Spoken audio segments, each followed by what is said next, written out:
এটা পুরো বিশ্বতে লোক এই সময়ের জন্য অপেক্ষা করে। আমরা জানি কি 2019 সালে আইআইটি খড়গপুর একটা রিসার্চ করেছিল। ও রিসার্চে বলা হয়েছিল কি যে দুর্গা পূজার ইকোনমি রয়েছে ওটা 40,000 কি 42,000 টাকা, 42,000 crore ইকোনমি হয়ে যায় 10 দিনের। আজকে 2024 সালে লাস্ট ইয়ার যখন আবার ওরা রিসার্চ করলো তো পেলো এটা ওরা বললো কি প্রায় 80,000 কোটি টাকার ইকোনমিটা হয়ে গেছে দুর্গা পুজোর, জাস্ট ডাবল হয়ে গেছে 3-4 বছরের মধ্যে। তো আমরা জানি কি দুর্গা পুজোর ইকোনমিটা হচ্ছে এটা যে টাকাটা জেনারেট হয়ে কোথায় যায়, এটা সামান্য যারা ঢাকি রয়েছে, আমরা জানি কি আমাদের বাংলার গ্রামে গ্রামে যারা চাষিরা চাষ করে ওরাই দুর্গা পুজো এসে ঢাকু বাজায়। তো আপনাদের আমাদের ইকোনমির টাকাটা ঢাকির পাশে চলে যাচ্ছে, তারপরে পান্ডাল যারা করছে ওদের পাশে যাচ্ছে, যত লেবার মিস্ত্রি রয়েছে ওদের পাশে যাচ্ছে, আমাদেরকে আর্টিস্টদের পাশে যাচ্ছে। তো সোসাইটির টাকা সোসাইটিকে আবার সোসাইটি ভালোভাবে চলে ডিস্ট্রিবিউট হয়ে যাচ্ছে। তো এটা আমরা খুব সাধুবাদ জানাই কি আমরা দেখি কি কীরকম লাস্ট 4-5 বছরে দুর্গা পুজোর যেটা ফোকাসটা রয়েছে ওটা খুব পুরো বিশ্বতে ছড়িয়ে যাচ্ছে, কীর্তিটা ছড়িয়ে যাচ্ছে। ইউনেস্কোর হেরিটেজ ট্যাগ পাওয়ার পরে এখন অনেক বিদেশি লোক আসে এই সময়, যেরকম বাপ্পা দা বলছিলেন, সুশান্ত পাল দা বলছিলেন, অনেক লোক দেখতে আসে। আমাদের ইসকনের অনেক ভক্ত আসে, ওরাও দেখতে চায়, কিন্তু অনেকবার ভিড়ে জানে কেন কি এত প্রেশার থাকে, লম্বা লম্বা লাইন থাকে, বিদেশিদের একটু সমস্যা হয়ে যায়। তো এটা খুব ভালো উদ্যোগ, যারা করতে পারবে দুর্গাপুজোর থেকে আগে কিছুদিন আগে এরকম পার্টিসিপেট করে সুস্থভাবে দর্শন করতে পারবে। তো এটা খুব ভালো উদ্যোগ, আর আমরা ধন্যবাদ জানাই কি দে থট অ্যাবাউট ইসকনের কি ওরা মনে করলো কি এটা যেটা হবে জেনারেট হবে ফান্ড ওটা ইসকনকে দান করা হবে। প্রভুপাদ একজন বাঙালি, উনি হচ্ছেন ইসকনের ফাউন্ডার আচার্য।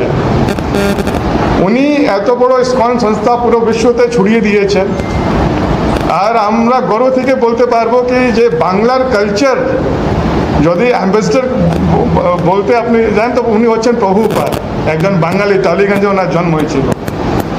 আজকে পুরো বিশ্বতে আমরা আমাদের বাংলাতে যে নাদিয়াতে যে ধুতি তৈরি হচ্ছে, শাড়ি তৈরি হচ্ছে, পুরো বিশ্বের কোটি কোটি মানুষ ওটা গ্রহণ করেছে নিজের জীবনের এটা। আর কোটি কোটি মানুষ ভারতে আসছে, মায়াপুরে আসছে, বাংলাতে ঘুরতে আসছে, যেটা ট্যুরিজম ব্যবসা যে ইন্ডাস্ট্রি রয়েছে ওটাও বাড়ছে। তো আমরা এটাই আসো, Bengal is a golden land.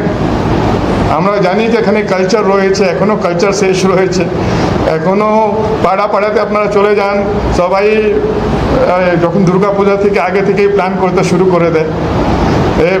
Mobile ফোনের জামানায় অনেক আমরা দেখছি কি ইউথ যেটা আছে ওরা শেষ হয়ে যাচ্ছে, জীবন শেষ হয়ে মোবাইলের নেশাতে, কিন্তু এখনও বাংলাতে এই কালচারটা রয়েছে। আমি এটাই আশা করব কি সুশান্ত দা উনি আর লোককে ট্রেন করবেন ইউথকে, যে কালচারটা যে পাড়া কালচারটা রয়েছে কি একসঙ্গে আমরা সঙ্গে এসে একটা মায়ের জন্যে নাহলে আমাদের কালচারের জন্যে কিছু ভালো আমরা গড়ি, কি সবাই পুরো বিশ্ব অ্যাপ্রিসিয়েট করতে পারে, আর ওটা ফলস্বরূপে আমাদের ইকোনমিটাও খুব ভালো হয়ে যাবে। সুইজারল্যান্ডের পুরো 100% ইকোনমি ট্যুরিজম ইকোনমিতে আছে, ট্যুরিজম অনেক বড় সেন্টার রয়েছে। তো আমি বাপ্পা দাকে ধন্যবাদ জানাই, আমি ওনার এরিয়াতে আসছিলাম, যাই যখন পাস করি, ওনার এরিয়া অনেক খুব ডেভেলপ, খুব ভালো লাগে সাজানো। তো এরকম আমাদের এক এরিয়া পাড়া আমাদেরকে ভালো করতে হবে কি বাংলার জন্য ভালো হয়। জয় জগন্নাথ, হরে কৃষ্ণ। আমাদের শুরু হয়ে যাবে দ্বিতীয়াতে, আমরা উদ্বোধন করছি। দ্বিতীয়া থেকে আমরা যতদিন রাখি, একাদশী হোক বা দ্বাদশী হোক, সেই অবধি তো মানুষ আসছেন।